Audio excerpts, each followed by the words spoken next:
Capítulo 7. Mas, no momento seguinte, até pareceu que os fantasmas estavam adotando uma atitude mais condescendente do que o Sr. Messi lhes atribuía. Porque, de repente, a figura pálida de Silas Marner surgiu na luz morna do lugar, sem dizer palavra, olhando em torno com uma expressão estranha sobrenatural. Os cachimbos compridos fizeram todos um movimento simultâneo, como antenas de insetos assustados, e todos os homens ali presentes, sem exceção nem mesmo do cético ferrador, foram tomados pela impressão de que estavam diante não de Silas Marner em carne e osso, mas de uma aparição. A porta pela qual Silas entrara estava oculta pelo espaldar alto das cadeiras e ninguém notara que ele se aproximava. O Sr. Messi, que estava sentado na cadeira mais distante do fantasma, talvez tenha sentido o triunfo de seus argumentos, neutralizando nele a sensação de pânico compartilhada por todos. Afinal, ele sempre afirmara que quando Silas Marner se encontrava em transe, sua alma se separava do corpo, pois ali estava a prova. Mas a verdade é que ele bem poderia ter passado sem ela. Durante alguns instantes houve um silêncio de morte, enquanto a agitação e a respiração ofegante de Marner o impediam de articular qualquer palavra. O dono do Rainbow, seguindo o preceito habitual de que devia manter a casa aberta a todos e confiante na proteção de sua eterna neutralidade, finalmente tomou a si a responsabilidade de se dirigir ao fantasma. Sr. Marner, disse em tom conciliatório, está precisando de alguma coisa? O que veio fazer aqui? Roubado! Exclamou Silas quase sem ar. Fui roubado. Quero falar com o xerife, com o juiz e com Squire Cass e com o Sr. Crackenthorpe. Segure-o, Jem Rodney, disse o dono, já afastando a ideia de um fantasma. Estou achando que ele perdeu a cabeça e está molhado até os ossos. Jem Rodney era o homem que estava sentado mais próximo da porta e, portanto, junto ao ponto onde Marner parara de pé, mas não se mexeu. Venha você segurá-lo, Sr. Snell, se tiver coragem, retrucou Jem com rispidez. Ele foi roubado e, até onde sei, também foi assassinado, acrescentou num resmungo. Jem Rodney, exclamou Silas, virando-se e fixando os olhos no homem suspeito. Eu mesmo, Sr. Marner. E o que quer comigo? Foi a resposta de Jem, ligeiramente trêmulo, e erguendo a caneca de bebida como se fosse uma arma de defesa. Se foi você quem roubou meu dinheiro, disse Silas, crispando as mãos de forma ameaçadora e quase chegando a gritar, devolva agora. Não vou fazer nada com você, não vou chamar o xerife. Devolva o dinheiro e eu lhe darei um guinéu. Eu? Roubar seu dinheiro? Disse Jem, zangado. Jogo esta caneca na sua cara, se repetir que roubei seu dinheiro.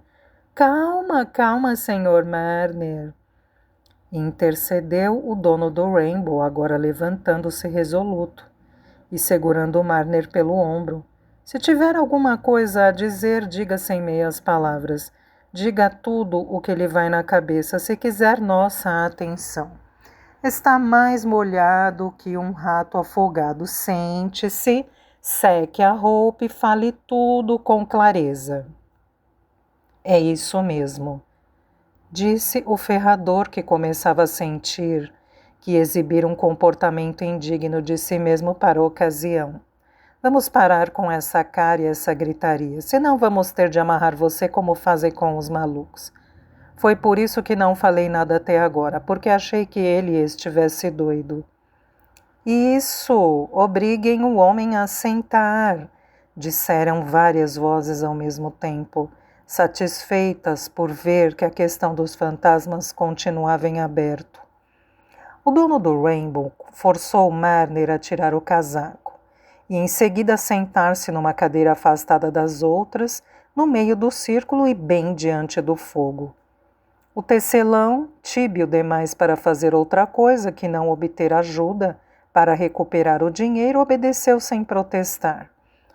O medo passageiro daqueles homens já desaparecera por completo, suplantado por uma forte curiosidade, e todos os rostos se voltaram para Silas quando o dono do lugar, tornando a sentar-se, falou: E agora, Sr. Marner, que história é essa que estava dizendo? Você foi roubado? Fale. Acho bom que ele não torne a dizer que quem roubou fui eu, gritou Jem Rodney ríspido. O que eu ia fazer com o dinheiro dele? Seria mais fácil roubar a roupa do pastor e sair por aí com ela. Fique quieto, Jem. Vamos ouvir o que o Sr. Marner tem a dizer, interveio o dono. Pois fale, Sr. Marner. Silas então contou sua história em meio a uma chuva de perguntas, à medida que o mistério do roubo se tornava evidente. Essa situação inteiramente inusitada de se ver contando seus problemas para os vizinhos de Raveloe, sentado no calor de uma lareira que não era a sua, e sentindo a presença de rostos e vozes que eram a promessa de ajuda mais próxima, sem dúvida teve um efeito sobre Marner, apesar de toda a sua preocupação pela perda. Nossa consciência raramente registra quando algo desperta dentro ou fora de nós. Muita seiva já circulou antes que possamos detectar o menor sinal de um botão. A leve suspeita com que os homens o ouviram, a princípio foi aos poucos desaparecendo diante da crueza convincente de seu sofrimento. Era impossível para os vizinhos duvidar de que Marner contava a verdade. Podiam até argumentar quanto à natureza de suas afirmações ou quanto à total ausência de motivo para julgá-las falsas, mas, como o Sr. Massey observara, quem anda em conluio com o capeta não fica assim tão triste quanto estava o pobre Silas. Ao contrário, a tendência era acreditar que o roubo, tendo sido feito sem que o criminoso deixasse rastro e ocorrido no momento exato em que Silas saíra sem trancar a porta, coisa que nenhum mortal seria capaz de prever, parecia provar que a má fama de Silas, se algum dia existira, estava superada, e que o malefício imposto a ele fora obra de alguém que não poderia ser caçado por xerife algum, porque esse ser sobrenatural precisou esperar um momento em que a porta estivesse destrancada para poder agir. Era uma questão que ainda não havia sido levantada. Não foi Jem Rodney quem fez isso, Sr. Marner, disse o dono do Rainbow. O senhor não deve acusar assim o pobre Jem. A gente poderia acusar Jem do sumiço de uma lebre ou coisa parecida, se as pessoas ficassem sempre de olhos bem abertos, sem nunca piscar.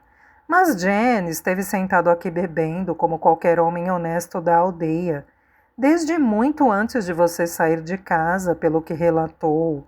Sim, concordou Massey.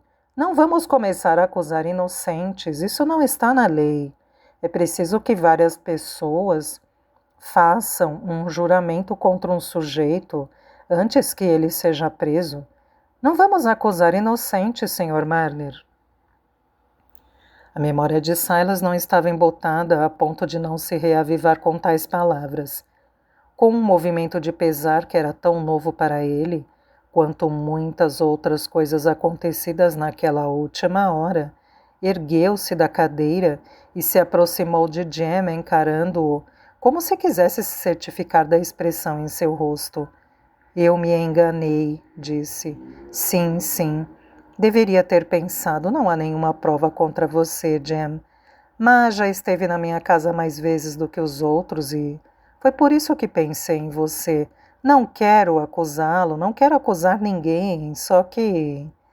E ergueu as mãos à cabeça, virando-se em desespero. Fico tentando imaginar onde minhas moedas podem estar.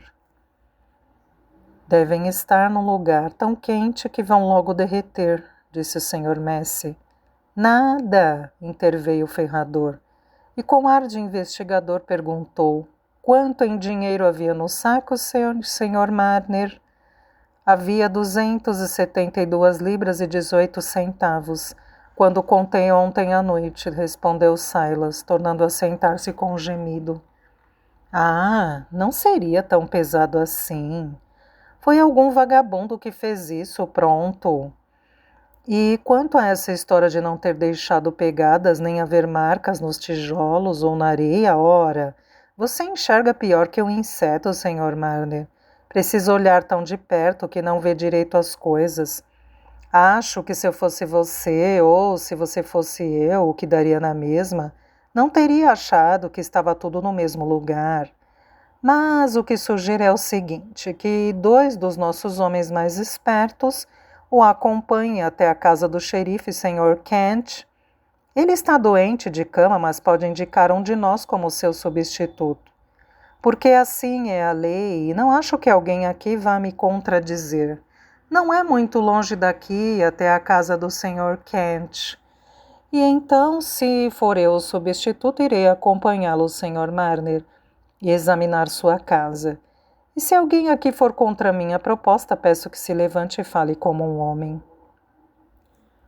Com esse discurso pomposo, o ferrador tinha recuperado a autoestima e esperou confiante que seu nome fosse lembrado como um dos homens mais espertos do lugar. Mas vamos ver como está a noite lá fora, lembrou o dono do Rainbow, que também se considerava um candidato. E ainda está chovendo forte, acrescentou voltando da porta. Bem, não sou homem para ter medo de chuva, retrucou o ferrador. Porque o juiz Malan não vai gostar nada quando souber que homens respeitáveis como nós tínhamos uma informação como essa e não tomamos nenhuma providência. O dono do Rainbow concordou com o argumento e, depois de averiguar a opinião geral e imitar uma breve cerimônia que nos altos círculos eclesiásticos é conhecida como nolo episcopari, concordou em tomar a si a responsabilidade de ir procurar o Sr. Kent. Mas, para grande desgosto do ferrador, o Sr. Massey levantou uma objeção à ideia de ser ele o xerife substituto. O velho e falante senhor, que clamava conhecer a lei, garantiu ter ouvido da boca do próprio pai que quem era doutor não poderia jamais ser designado xerife. E o senhor é um tipo de doutor, até onde sei, embora se dedique apenas a curar vacas, porque uma mosca é uma mosca, seja de que tipo for, concluiu o Sr. Massey, parecendo admirado com a própria sagacidade. Eclodiu então um acalorado debate sobre a questão, com o ferrador obviamente não querendo renunciar à qualidade de doutor, mas argumentando que um doutor poderia ser xerife se assim lhe aprovesse. A lei garantia isso, embora ele não precisasse ser, se não quisesse. O Sr. Messi achou o argumento sem sentido, já que a lei tinha de ser igual para todos, inclusive para os doutores. Além disso, se era da natureza dos doutores não se interessar tanto assim em ser xerifes, por que o Sr. Douglas parecia tão ansioso em ser nomeado? Não estou ansioso para ser nomeado, disse o ferrador, acuado por aquela lógica impiedosa. E nenhum homem poderá me acusar disso se estiver dizendo a verdade, mas se ir até a casa do Sr. Kent debaixo desta chuva for algo para causar inveja, então façam o que quiserem. Vocês não vão me obrigar a ir, podem ter certeza. Com a intervenção do dono do Rainbow, a disputa foi então contornada. O Sr. Douglas concordou em ir como uma segunda pessoa, sem a obrigação de assumir um cargo oficial. E foi assim que o pobre Silas, coberto por uns panos velhos e acompanhado por 2 homens, saiu novamente na chuva, pensando nas horas à sua frente. Não como pensa aquele que vai descansar, mas como quem sabe que estará de vigília até o amanhecer.